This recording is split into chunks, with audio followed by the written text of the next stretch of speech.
Estamos de vuelta en Punto Económico y ahora nos acompaña el señor Walter Esquivel, coach internacional en temas de emprendimiento, traído a Lima por la Universidad Privada del Norte. Vamos a hablar con él sobre el emprendimiento en las aulas universitarias, a todo nivel, digamos, y en todas las carreras. Buenas noches, bienvenido a Punto Económico. Muchas gracias, buenas noches, un placer estar acá.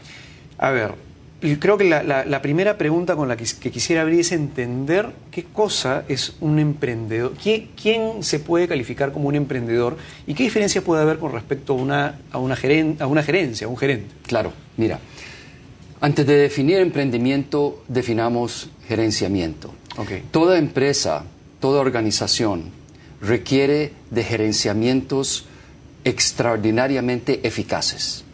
Los gerentes van a basarse en estándares de eficiencia, de productividad, y lo van a hacer de la mejor manera posible, de manera excelente. Son claramente las metas, los objetivos, las acciones, los planes de acción. Emprendimiento es diferente.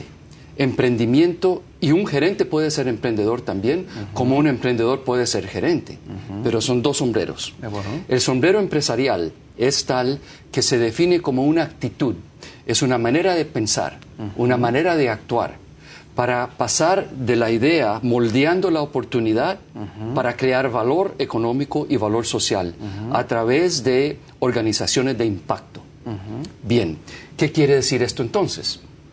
Tenemos la dualidad, una manera de pensar y una manera de actuar. Es la idea y es la oportunidad. La idea por sí sola no tiene mayor fortaleza. La idea por sí sola no es más que un sueño que no se hace realidad. Un sueño que se haga realidad es real.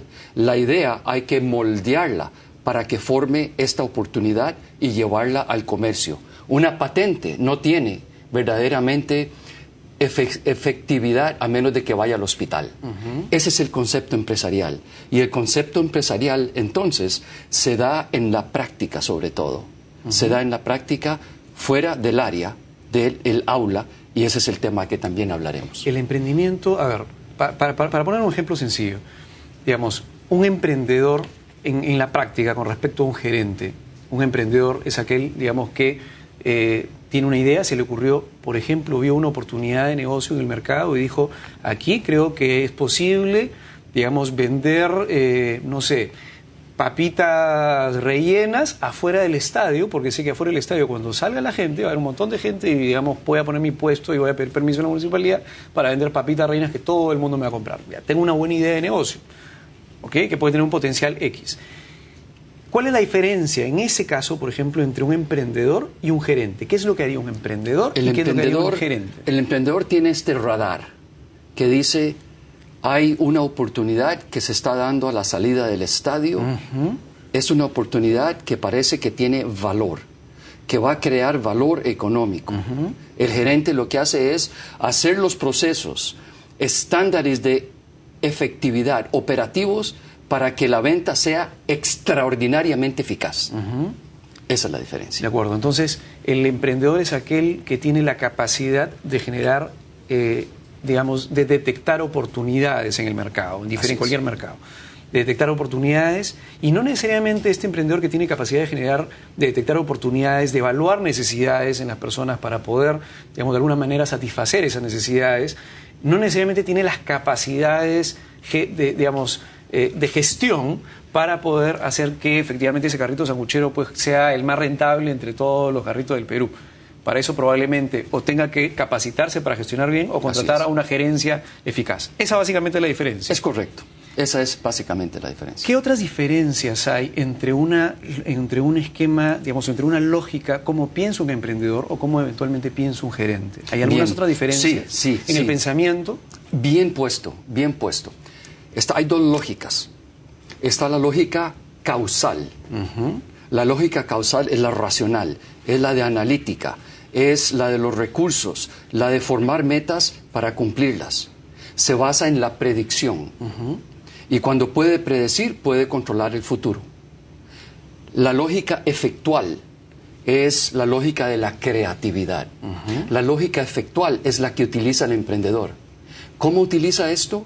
La lógica efectual es más basada en los medios que tengo. ¿Quién soy? ¿Qué conozco? ¿A quién conozco? Llevemos esto mismo del individuo a la empresa o a la familia empresaria. ¿Quiénes somos? ¿Qué sabemos? ¿A quién conocemos? Basados en ese cuadro de medios, me sigo preguntando, ¿cómo formo mi equipo de talento? ¿A quién conozco? ¿Qué contactos estratégicos tengo que se van dando de manera de acontecimientos? ¿Y cómo aprovecho esos acontecimientos sorpresivos que me llegan? Porque emprendimiento se desarrolla en el medio total de la incertidumbre. Total incertidumbre.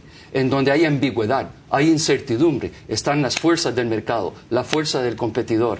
¿Estaré cumpliendo? ¿No estaré cumpliendo?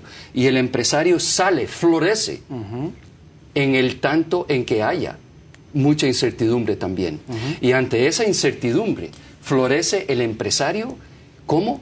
Con la lógica efectual, precisamente, en donde se va formando, moldeando esta oportunidad, contestándose esas preguntas. Y finalmente, la fórmula efectual es tal que es experimentación, es probar, experimento, descubro y aprendo. Con lo que aprendo, experimento más grande, aprendo más, descubro más grande y de esa manera voy formando esta gran oportunidad comercial o no. Porque emprendimiento no es únicamente comercial. Claro, emprendimiento también puede ser social y puede ser para las fundaciones non-profit también. Me gustaría poner un ejemplo con respecto a lo que acaba de decir, para ponerlo en sencillo para la gente y que de repente diga, oye, yo también podría ser, digamos, un emprendedor. Yeah.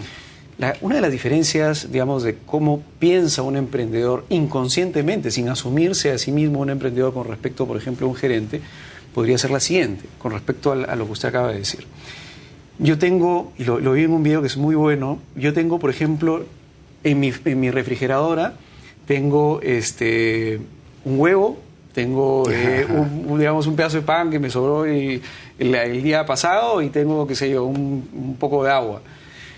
Y eso es lo único que tengo, ¿no? Y yo de repente lo único que sé es prender la cocina y no sé más. Y de repente solamente conozco a mi vecina dentro de mi barrio y no sé más. Y un emprendedor, o el pensamiento del emprendedor, ¿qué es lo que va a hacer? Va a decir, bueno, a ver, ¿qué cosa necesito? Lo único que tengo es esto, así que voy a agarrar el huevo, voy a hacer el conocimiento que tengo, voy a prender la cocina, voy a poner, digamos, voy a ponerlo al sartén y voy a crear algo que de repente a nadie se le ha ocurrido. Y no es porque yo lo quiera crear, es porque es lo único que tengo para poder hacer lo que sea para poder vender. Es los medios que tengo. Exactamente. Y basado en estos medios que tengo, voy entonces a crear algo nuevo. Y no necesariamente con el espíritu consciente de crearlo, simplemente inicialmente porque eres consciente de que vas a buscar lo que tienes. Es decir, el primer paso claro de los emprendedores es entender qué soy, a dónde estoy, qué tengo, cuál es mi maletín de herramientas para empezar. Así es.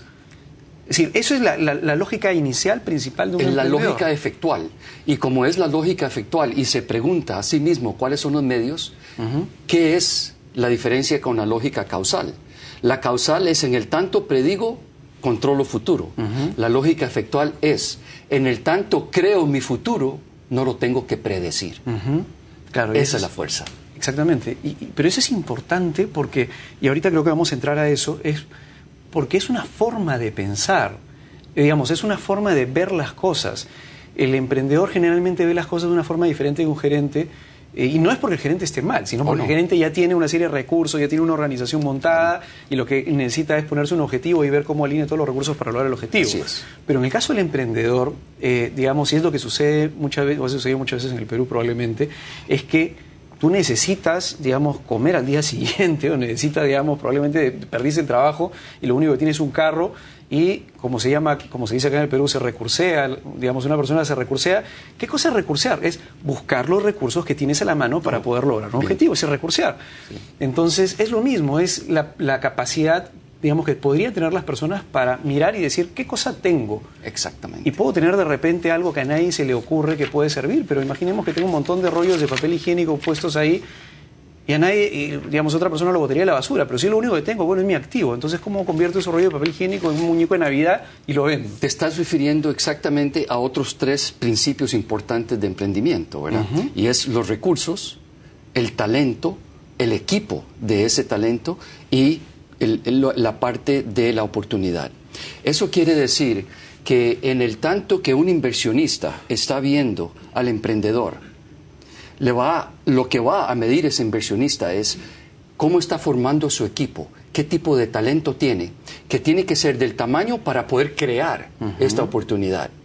Y a la vez tiene que visualizar estos recursos. Y estos recursos no son únicamente recursos de dinero. Materiales. No son únicamente recursos de dinero. Y para esto están los fondos ángel, están los inversionistas ángel, está la familia, están las redes de riesgo, de capital de riesgo. Pero también es los recursos de buscar verdaderamente contactos estratégicos que vayan dándole forma a la idea de este empresario para que sea estratégico y poder llegar al final. Y un aspecto importantísimo de cómo opera la mente empresarial es que, aun cuando el empresario va a tener una visión muy clara, muy grande, lo cierto es que a través de los medios que tiene una meta. Tiene una meta, pero esa meta es gris. Esa meta es gris, porque conforme va moldeando esa meta, se va a encontrar que tal vez no es eso a donde está la oportunidad. Tal vez es esta otra meta. O esta otra meta. Y la fortaleza del emprendimiento es que permite los cambios ante el embate de la incertidumbre para llegar finalmente a una meta que es la gran oportunidad comercial, si es una meta comercial, o de patente para un hospital, si es de patente de hospital, o si es un emprendimiento social. Y veámoslo, llevémoslo a nivel de gobierno. El nivel de gobierno es igual. Es ¿cuál es la gran meta que necesito yo empresarialmente para el país para desarrollar este país a base de la creación de valor, a base de puestos? Y el emprendimiento ocurre en el nivel de gobierno, en el nivel de negocios de familia, en los niveles corporativos también, que se están dando cuenta que ya hoy no pueden predecir como ayer, a razón de los cambios tan espectacularmente rápidos que están ocurriendo en el mercado, como la tecnología, la comunicación, el mercadeo digital. Ya esto ocurre tan rápido que ya no se puede predecir como anteriormente. Y hoy día las mismas empresas están recurriendo al emprendimiento interno, al emprendimiento corporativo, para encontrar soluciones. Y es interesante porque finalmente, si tú logras de alguna manera digamos, juntar la lógica del emprendimiento con la lógica del gerenciamiento, ambas son muy potentes, porque para temas puntuales puedes gerenciar, dado que ya tienes los recursos y una meta en específico de corto plazo, bajo el esquema gerencial, pero a la vez sabes que si llegaste a esa meta y de repente no ha sido la meta adecuada porque te cambiaron la legislación, así es, porque cambió un proveedor, ya no existe, o lo que fuere, tienes el suficiente, digamos, poder como para navegar en esas aguas para que luego esa meta, digamos, de corto plazo se convertirla en otra, alcanzando una meta mucho más grande que podría ser, digamos, una meta gris inicialmente, así es, pero que los emprendedores realmente luchan por esa meta gris. Correcto. Hay otro tema que me gustaría de repente que comentes, que tiene que ver con un tema con la diferencia entre un emprendedor y un gerente, en el sentido de que el emprendedor mira más lo máximo que puede perder y has aprendido mucho. El gerente mira cuál es la rentabilidad que va a tener una inversión. Exactamente. Volvemos a los medios. La filosofía efectual de esta extraordinaria investigadora que se llama Sara Sarasvathy, ella fue la que creó todo este aspecto efectual del emprendedor. Parte del principio que Saras dice es, el emprendedor se fija en, de nuevo, quién soy, qué conozco, a quién conozco. Pero también dice, ¿cuánto me puedo permitir perder? Y cuánto me puedo permitir perder no es solamente dinero. ¿Cuánto me puedo permitir perder de mi prestigio? Así es. ¿Cuánto me puedo permitir perder de otras cosas? Y efectivamente, su mente está puesta en la creación del futuro a través de cuánto me permito perder, a gran diferencia de lo que es la lógica causal, que dice, esta es la meta, tengo todos los recursos para hacerlo, me lanzo con estos recursos y mi rendimiento de la inversión va a ser de un 20%, de un 25%, lo tiene perfectamente escrito y lo hace. No tiene nada de malo.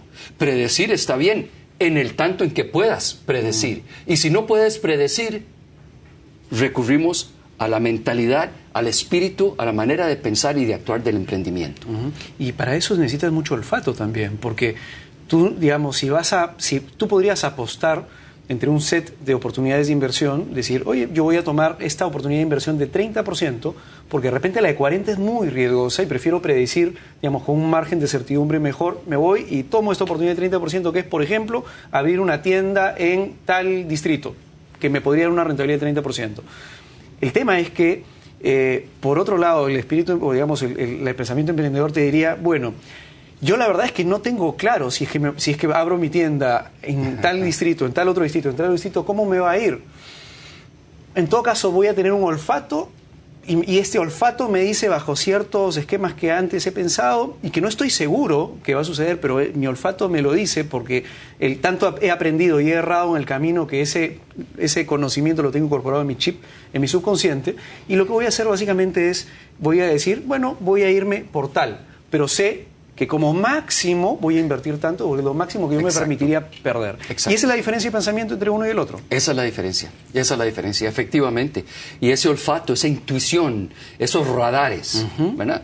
El empresario tiene radares que capta ese olfato que tú dices, esa intuición la mide y puede entonces comenzar a crear, porque se basa de nuevo en los medios que tiene. Exactamente, en los medios que tiene y no tanto en la predicción, porque el emprendedor no va a poder predecir mucho, está creando algo nuevo generalmente. Ahora, qué bonito sería si en nuestro país hubiera una cantidad de emprendedores que terminen generando estos emprendimientos, terminen generando empresas y empresas grandes que puedan tener, digamos, una cantidad extraordinaria de trabajadores y además que sean emprendimientos justos en el sentido de que todos los trabajadores estén felices de trabajar en esa empresa bajo ese emprendimiento con el sueño inicial. Qué bonito sería.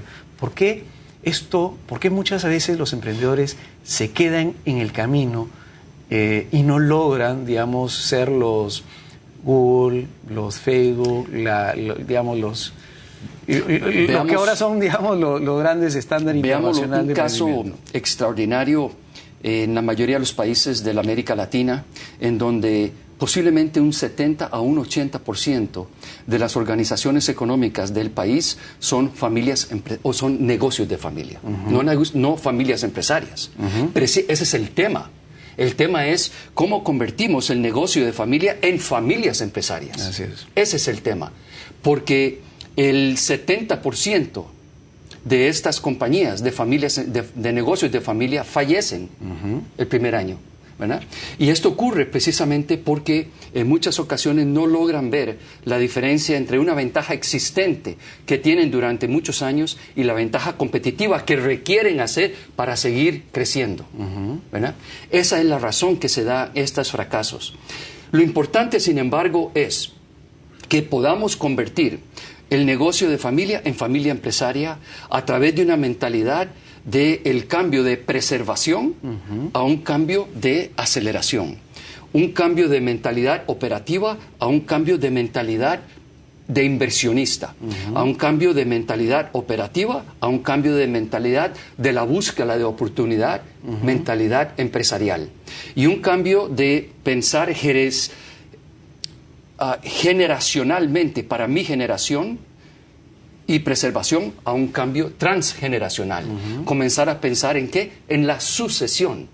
En la sucesión no es simplemente tengo un hijo o una hija y cuando yo me retire toman la compañía. Eso no es sucesión. Eso es todo lo contrario. Eso es no sucesión.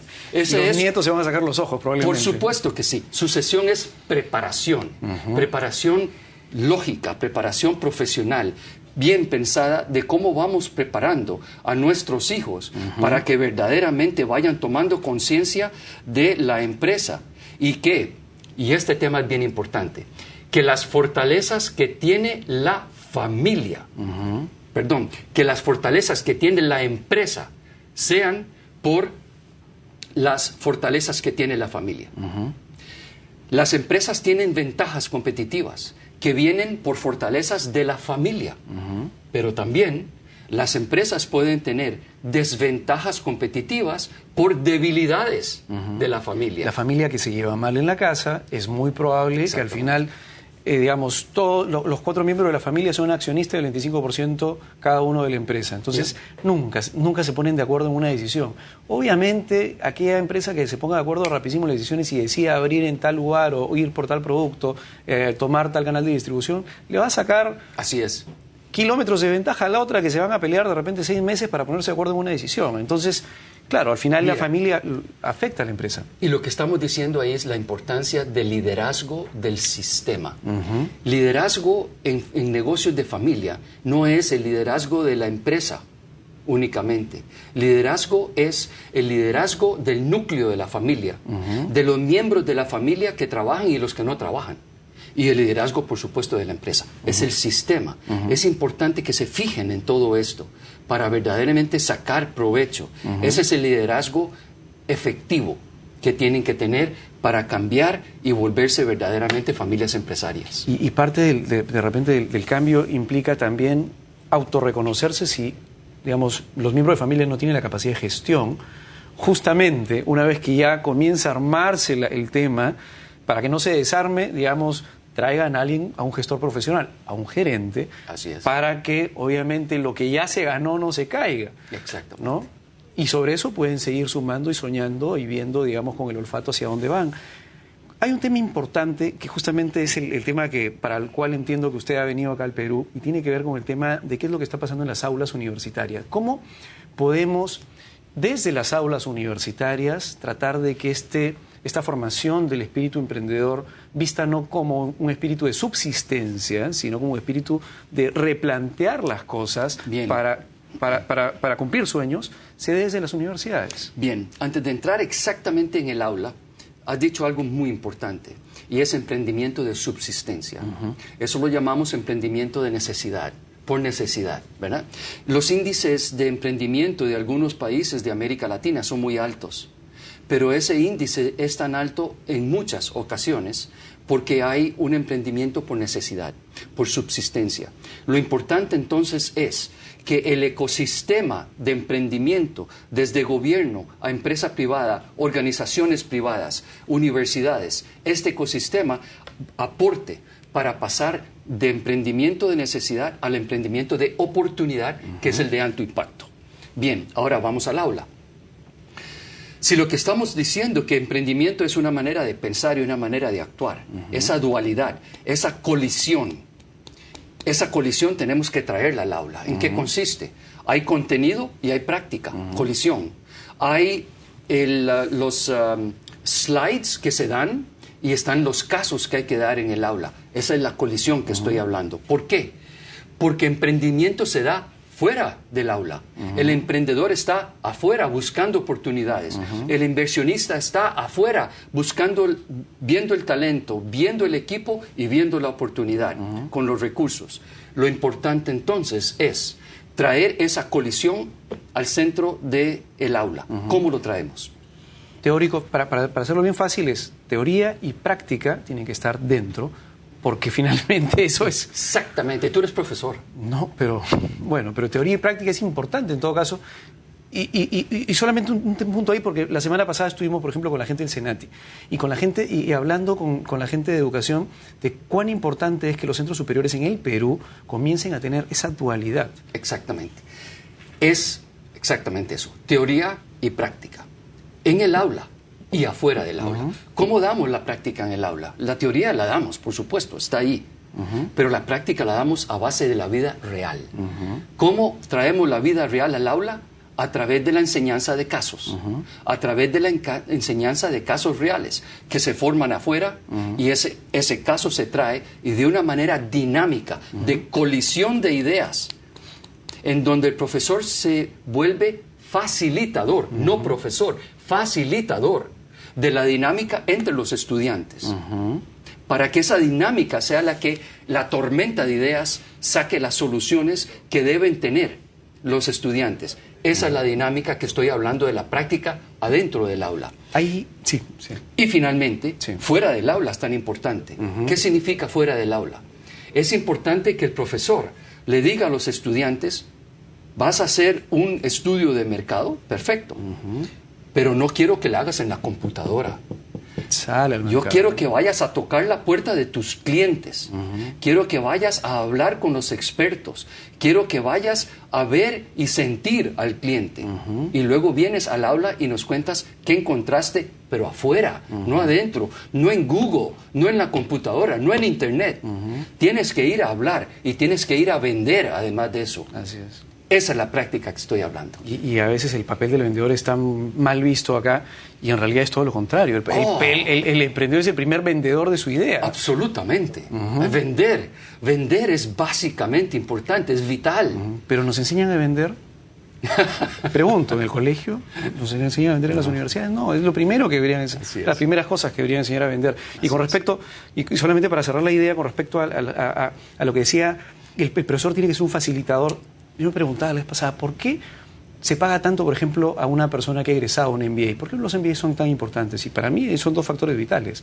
Uno tiene que ver con la capacidad que existe dentro de un aula reunir a diferentes profesiones, lo cual te hace más rico el análisis del segundo punto, los casos, porque generalmente son casos puestos para que se discute entre un abogado, un economista, un ingeniero, cada uno va a tener un punto de vista y eso enriquece la discusión. Y el hecho de que alguien haya hecho un caso detrás hace mucho más sólido, digamos, el hecho de, inclusive ya sabes digamos, ya tienes detrás qué pasó luego de ese caso en la realidad, ¿no? Y eso debería decir, no hay que esperar a un MBA para que esa metodología pueda ser utilizada en las aulas, desde los colegios, desde primaria. Oh, sí.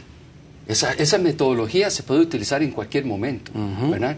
Y es básicamente importante porque va enseñando a los estudiantes de pregrado en sus 17 años, 18 años, 19 años, les comienza a enseñar en el aula lo que ocurre en la vida real afuera. Así es. Esa es la enseñanza que es importante, sobre todo para emprendimiento, pero no solamente. Puede aplicarse para muchas otras disciplinas, pero para emprendimiento es vital hacerlo a través de casos. Señor Walter Esquivel, muchísimas gracias por venir a Punto Económico, ha sido bastante interesante y, bueno, como siempre, vamos a poner en el Facebook la entrevista para aquellas personas que se hayan quedado, digamos, con ganas de seguir escuchando, puedan repetir en sus casas esta entrevista. Muchas gracias nuevamente. Muchas gracias por venir a Punto Económico. Y volvemos con más de emprendimiento. Vamos a venir con la directora del programa Emprende Ahora para jóvenes en provincias. Volvemos.